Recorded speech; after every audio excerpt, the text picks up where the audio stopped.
प्रिय विद्यार्थियों नमस्कार। शक्ति क्लासेस में आपका स्वागत है। आप सब लोग कैसे हैं? आशा करता हूँ आप सब लोग अच्छे होंगे। तो आज अपने कक्षा 10 के विद्यार्थियों के लिए जो पहला अध्याय चल रहा था उसका अंतिम भाग है। तो इसमें दिया गया है कि बिना लंबी विभाजन प्रक्रिया किए बताइए कि निम्नलिखित परिमेय संख्याओं के दशमलव प्रसार शांत है या अशांत दशमलव प्रसार है। बिल्कुल आसान सा सवाल है। यदि थोड़ा सा इसको ध्यान से समझेंगे तो लीजिए कॉपी पेन और हो जाइए तैयार, करें इसको सॉल्व। तो सबसे पहले विद्यार्थियों आपने देखा था वास्तविक जो संख्याएं हैं उसके दो पार्ट्स अपने बनाए थे, ठीक है। उसको अपने थोड़ा सा याद करें तो वास्तविक संख्याओं के दो पार्ट्स अपने बनाए थे। तो एक तो है परिमेय संख्याएं और एक होती है अपरिमेय संख्याएं। इसको अपने समझा था।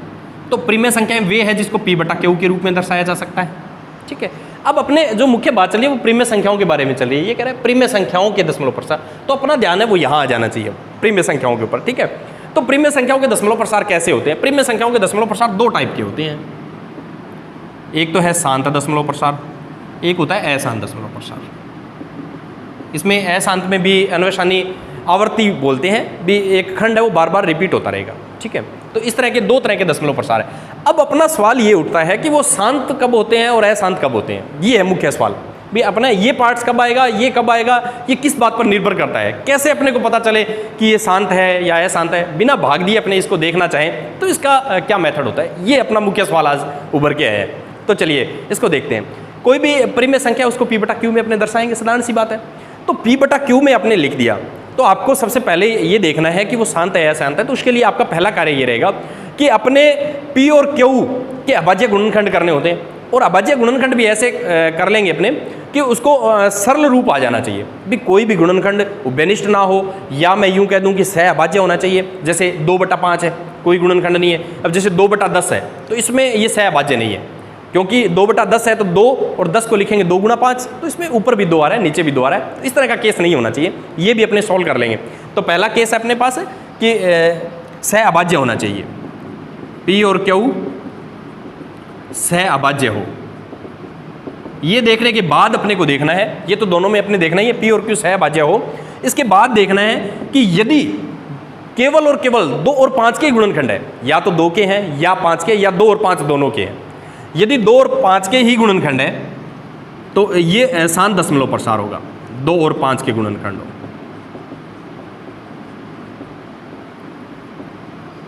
2 और 5 के गुणनखंड हो तो शांत दशमलव प्रसार होगा। इसके अलावा जो होगा वो अशांत होगा। यानी 2 और 5 के अलावा यदि कोई आगे, 2 और 5 के अलावा यदि हैं, 2 और 5 भी हैं और इसके अलावा भी हैं, तो ये होगा। ये इतना अपने को याद रखना है कि P और Q सह अभाज्य करने के बाद, ये स्टेप लेने के बाद अपने को देखना है कि 2 और 5 के गुणनखंड है तो शांत है, इसके अलावा है तो अशांत है। ये यदि अपने देख पाते हैं तो परिमेय संख्याओं के बारे में अपने बता देंगे। और यदि बात अपरिमेय संख्याओं की करें तो उसको P बटा Q के रूप में लिख भी नहीं सकते अपने, है ना। इसको क्योंकि परिमेय संख्याएं वही तो होती है जिनको P बटा Q के रूप में नहीं दर्शाया जा सकता है, जहाँ P और Q पूर्णांक हो। यानी कहने का मतलब पूर्णांकों के अनुपात में नहीं लिख सकें, वो अपरिमेय संख्याएं। अपरिमेय संख्याओं का दशमलव प्रसार अशांत होता है, पर अशांत में भी वो अपने पास अन्वसानी अनावर्ती होती है। ये अशांत जरूर है, अशांत होता है ये, परंतु वो अन्वसानी अनावर्ती होती है। इसको भी देख के अपने सीधा ही बता देंगे कि वो तो अपरिमेय संख्या ही है, ठीक है। तो परिमेय संख्याओं की बात करें तो ये अपने पास मेथड रहेगा। तो इस चार्ट को अपने देख के सवाल करेंगे तो बिल्कुल आसानी से अपने सवाल हो जाएंगे। लीजिए पहला सवाल, चलिए आगे। 13/3125। तो 13 अपने आप में एक अभाज्य संख्या है। 3125 के मैं यदि देखूं तो देखिए बच्चों 5 का भाग जा रहा है, ये हो गया 625, ठीक है। फिर 5 का जा रहा है, ये हो गया 125, फिर 5 का जा रहा है, ये हो गया 25, फिर 5 का जा रहा है, ये हो गया 5, फिर 5 का जा रहा है, ये हो गया 1।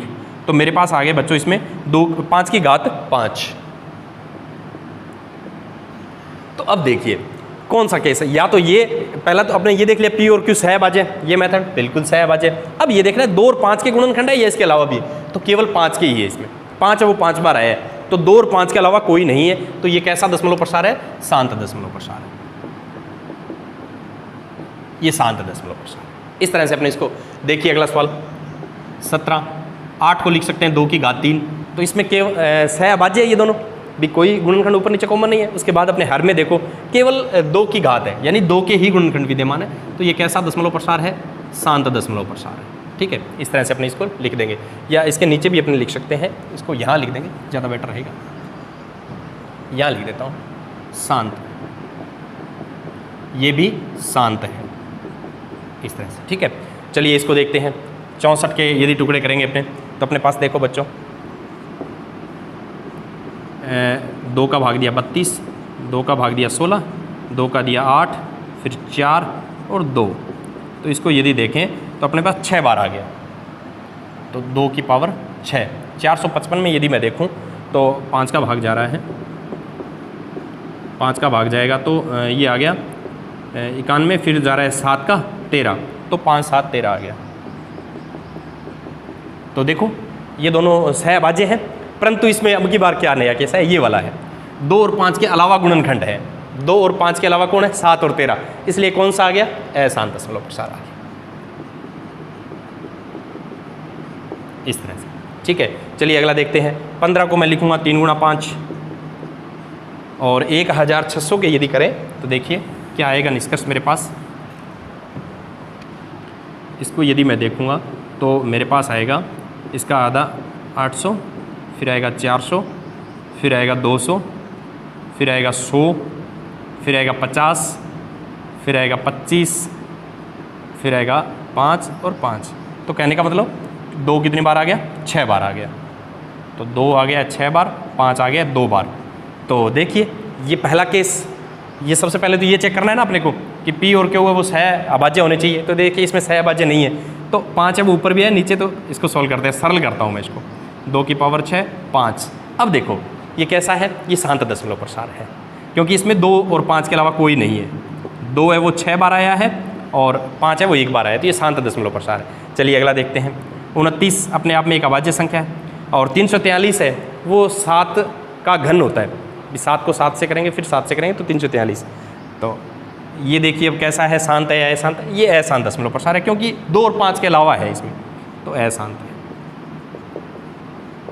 इसी तरह इसके आगे भी यदि अपने पार्ट देखें, क्योंकि पहले सवाल में अपने पास 10 पार्ट्स दिए गए हैं, तो 5 मैंने लिखे, 5 और लिख लेता हूँ ताकि अपने को बिल्कुल अच्छी तरह से समझ में आ जाएगा। तो चलिए अगला पार्ट से लेता हूँ मैं। छठा पार्ट है मेरे पास 23/2 की पावर 3 5 की पावर 2। तो ये लीजिए यहाँ ले लेते हैं। 23 बटा में अपने पास है 2 की पावर 3 और 5 की पावर 2। तो बच्चों इसमें तो देखते ही आपको पता लग रहा होगा कि पहले से सहअभाज्य अभाज्य गुणनखंड भी कर रखे हैं। 23 है अभाज्य संख्या है, ये भी अभाज्य और ये भी अभाज्य, तो सारे अभाज्य गुणनखंड है। उसके बाद ये सहअभाज्य भी है, भी कोई उभयनिष्ठ नहीं है। उसके बाद अपने को देखना है हर में 2 और 5 के अलावा कोई नहीं है, बिल्कुल नहीं है। तो ये कैसा दशमलव प्रसार है? ये शांत दशमलव प्रसार है। ये हो गया अपने पास शांत दशमलव प्रसार, ये शांत दशमलव प्रसार। ठीक है, चलिए अगला सवाल लेता हूँ। 7वां जो है मेरे पास, उसमें 129 बटा में 2 की पावर 2 5 की पावर 2 और 7 की पावर 5। 129 बटा में 2 की पावर 2 5 की पावर 2 और 7 की पावर 5 ये दिया गया। ठीक है, तो इसमें यदि अपने देखें तो सारी अभाज्य संख्याएं होनी चाहिए। तो ऊपर वाली पहले तो अभाज्य संख्या नहीं है, उसको अभाज्य गुणनखंड करें। तो चलिए उसके अभाज्य गुणनखंड में यदि देखूं तो 3 का भाग जा रहा है, फिर आ गया 41। अब देखिए सहअभाज्य है, परंतु अब हर में देखना है अपने को। हर में 2 और 5 के अलावा मेरे को 7 दिखाई दे रहा है, तो अपना बिल्कुल क्लियर रूप से अपने कह सकते हैं ये अशांत दशमलव प्रसार है। चलिए 8वां लेते हैं। 8वां है 6/15। 6/15 में यदि मैं 6/15 के अभाज्य गुणनखंड करूँ तो 6 के तो हो गए 2 गुणा 3 और इसके हो गए 3 गुणा 5। तो सबसे पहले इसको सरल किया मैंने, 2 और 5 आ गए 2/5। तो ये शांत दशमलव प्रसार है, बिल्कुल आसान सा सवाल है। चलिए अगला सवाल देखते हैं। 9वां पार्ट लेते हैं। 35 बटा में 50। 35 बटा 50 में यदि मैं देखूं तो 35 के अभाज्य गुणनखंड करूंगा तो 5 गुणा 7 और इसके हो गए अपने पास 2 गुणा में 5 की पावर 2 यानी 25 दुआ 50। तो सरल करें सबसे पहले तो सहअभाज्य करें इनको। तो ये हो गया 7 बटा में 2 गुणा 5। तो कैसा दशमलव प्रसार है? 2 और 5 है सिर्फ, तो शांत दशमलव प्रसार। ठीक है, अंतिम पार्ट से लेता हूँ इसका। 77 बटा में 210, 77 बटा में 210। तो इसमें यदि मैं देखूँ तो 77 के अभाज्य गुणनखंड करूँ तो 7 गुणा 11, और 210 के यदि अपने देखें बच्चों तो इस तरह से देख सकते हैं। 210 के यदि करें, 2 का गया 105, 3 का गया तो ये हो गया 35, 5 का जाएगा 7 और 7 का गया 1, तो 2 गुणा में 3 गुणा में 5 गुणा में 7, 7 से 7 कट गया। सरल रूप देखें तो 11 बटा में 2 गुणा में 3 गुणा में 5। तो विद्यार्थियों आप बता सकते हो इसमें कैसा दशमलव प्रसार है। तो देखो हर में आपको क्या देखना होता है, हर के अंदर अपने को देखना है कि 2 और 5 के अलावा यदि है तो वो अशांत है, तो 2 और 5 के अलावा है तो अशांत दशमलव प्रसार है। तो इस तरह से अपने पहला सवाल है वो पूरा कर सकते हैं बिना किसी भाग दिए हुए। देखो बिना किसी मैंने ऊपर ही लिख रखा है बिना लंबी विभाजन प्रक्रिया। एक तो भाग दे के बता सकते हैं अपने, बिना भाग दिए ही अपने बता सकते हैं। तो कितना अच्छा निष्कर्ष अपने निकाला है कि अपने को सह अभाज्य करने के बाद, पी और क्यू को सह अभाज्य करने के बाद हर पर ध्यान देना है। हर है उसमें 2 और 5 के है तो शांत, इसके अलावा है तो अशांत। चलिए अगला सवाल लेते हैं। ऊपर दिए गए प्रश्न में, यानी इसी प्रश्न की बात कर रहे हैं, दूसरा प्रश्न है उसमें पहले प्रश्न के बारे में चर्चा की गई है कि ऊपर दिए गए प्रश्न में उन परिमेय संख्याओं के दशमलव प्रसार लिखिए जो शांत है। तो ये कह रहा है कि इसमें जो शांत है ना उसके दशमलव प्रसार लिखने हैं, और वो भी बिना विभाजन की लंबी प्रक्रिया की हुई। तो पहले तो देखो बिना भाग के अपने ये बता दिया शांत है क्या शांत है। अब अपने पास ऐसा मेथड अपने को लेके आना पड़ेगा कि बिना भाग किए अपने उसका आंसर भी बता दें कि दशमलव प्रसार क्या होगा। तो है ना रुचिकर, चलिए फिर तो शुरू करें। तो सबसे पहले देखिए पहला ही लेता हूँ, ये शांत है, अपने को इसका बताना है, इसका भी बताना है, अशांत का नहीं बताना है, ठीक है। तो शांत है, इसमें मेथड क्या रहता है अपने पास ये है कि क्यू जो है, हर जो है उसमें 2 और 5 की समान घात होनी चाहिए। जितनी 2 की है उतनी 5 की घात होनी चाहिए, जितनी 5 की उतनी 2 की होनी चाहिए। अब वो कैसे की जा सकती है, वो तुल्य भिन्न अपने बना करके कर सकते हैं। तो चलिए आइए देखते हैं फिर। तो तुल्य भिन्न तो अपने छोटी कक्षाओं में पढ़ भी रखी है। तो 13, 5 की घात 5 है तो इसमें 2 की घात भी आप 5 करनी है आपको, पर 2 की घात 5 ऐसे कैसे कर सकते हैं।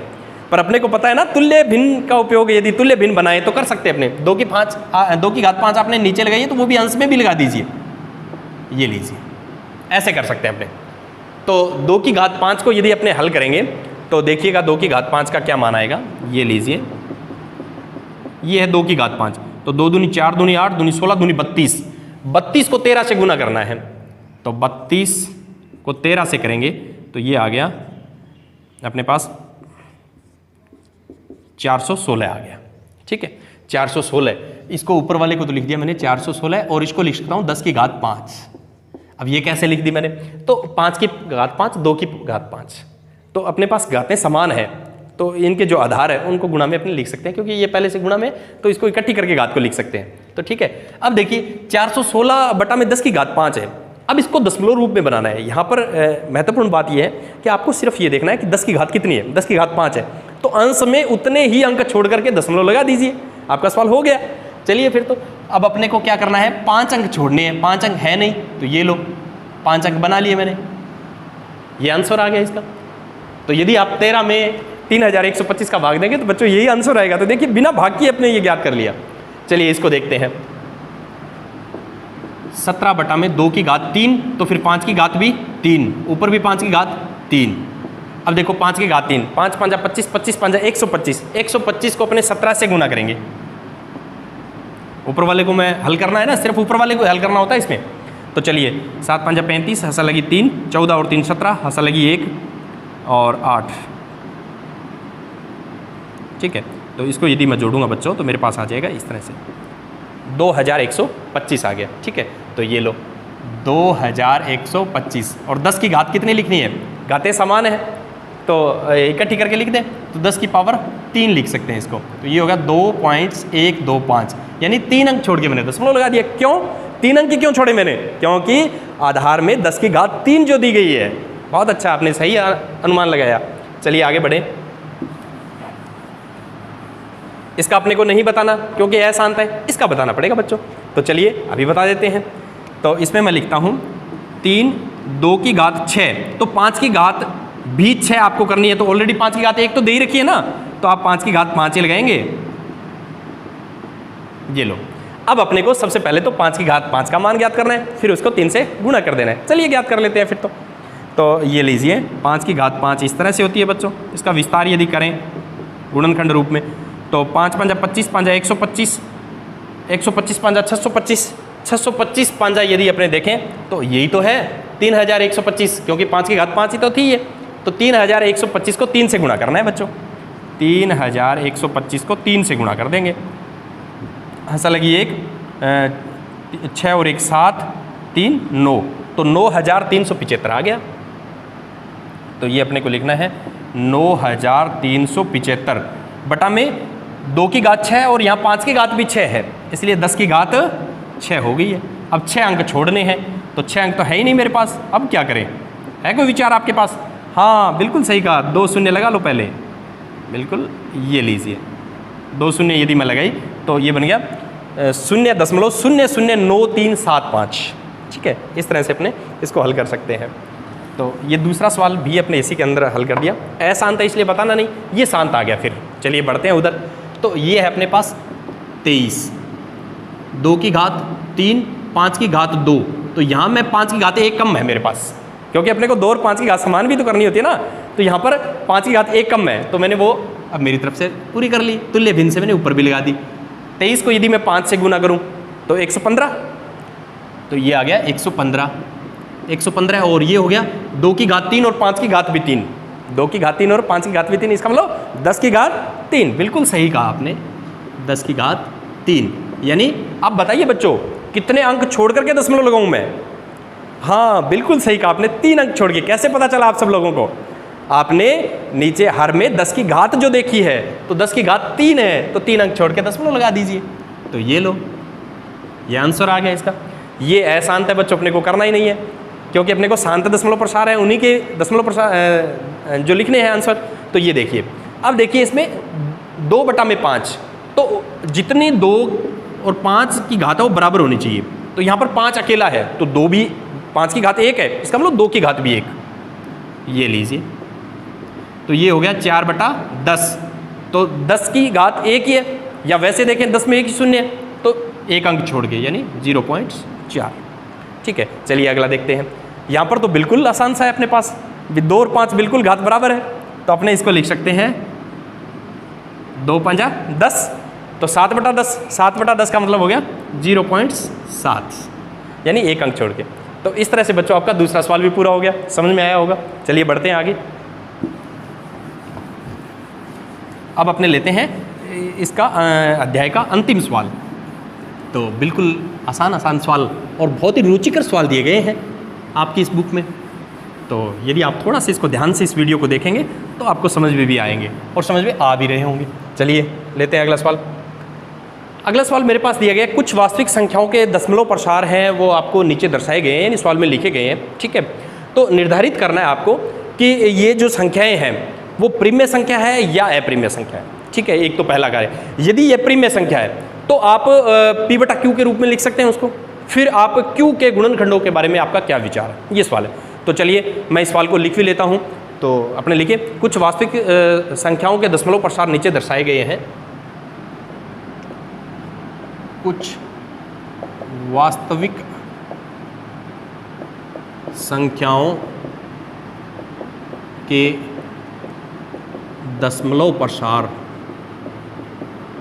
नीचे दर्शाए गए हैं। ठीक है, ये लिखा गया कि कुछ नीचे दर्शाए, निर्धारित करना है अपने को। निर्धारित कीजिए, क्या निर्धारित करना है कि यह संख्या प्रिम्य संख्या है या नहीं, कि यह संख्या प्रिम्य संख्या है या नहीं, ये निर्धारित करना है। ठीक है, और आगे यदि ये प्रिम्य संख्या है तो P/Q के रूप में होगी, साधारण सी बात है। यदि ये प्रिम्य संख्या है तो किस रूप में होगी? P/Q के रूप में होगी। तो फिर P/Q के रूप में यदि ये है तो फिर आपका Q के बारे में, Q के जो गुणनखंड है उसके बारे में आपका क्या विचार है, ये बातें यहाँ पर की गई है। तो चलिए अभी इस सवाल को देखते हैं अपने कि किस तरह से अपने Q का अनुमान है वो लगाएंगे। तो बिल्कुल आसान सवाल है। तो चलिए शुरू करते हैं अपने इसको। तो बढ़ते हैं आगे। तो बच्चों मैं लेता हूँ आगे, इसको लिखता हूँ सवाल को।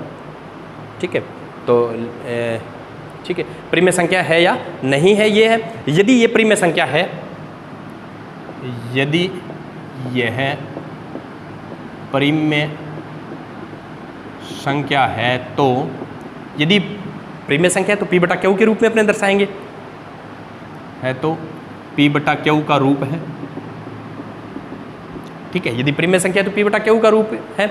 तो क्यू के अभाज्य गुणनखंड, तब क्यू के अभाज्य गुणनखंड, बहुत अच्छा सवाल दिया गया है, के बारे में आप क्या कह सकते हैं, गुणनखंड के बारे में आप क्या कह सकते हैं।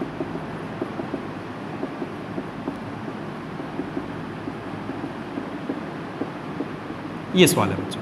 ठीक है, तो इसमें पहला पार्ट जो दिया गया है वो ये है कि 43 पॉइंट्स 1 2 3 4 5 6 7 8 9, सेकेंड पार्ट जो दिया गया है बच्चों वो इस तरह से दिया गया है 1 2 0 1 2 0 0 1 2 0 0 0 1 2 0 0 0 0, इस तरह से।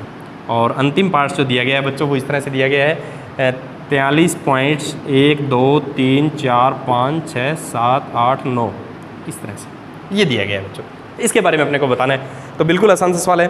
जो पहले अपने डायग्राम बनाया था उसको यदि दोबारा आपने देखें तो बहुत ही यहाँ पर आसानी से अपने को समझ में आ जाएगा। तो मैं बना देता हूँ। वास्तविक संख्या है, उसके दो पार्ट बनाए थे अपने, एक तो प्रिम्य और एक अप्रिम्य। इसमें एक तो शांत था और एक अशांत था। अशांत को अपने बोला था अन्वशानी आवृत्ति,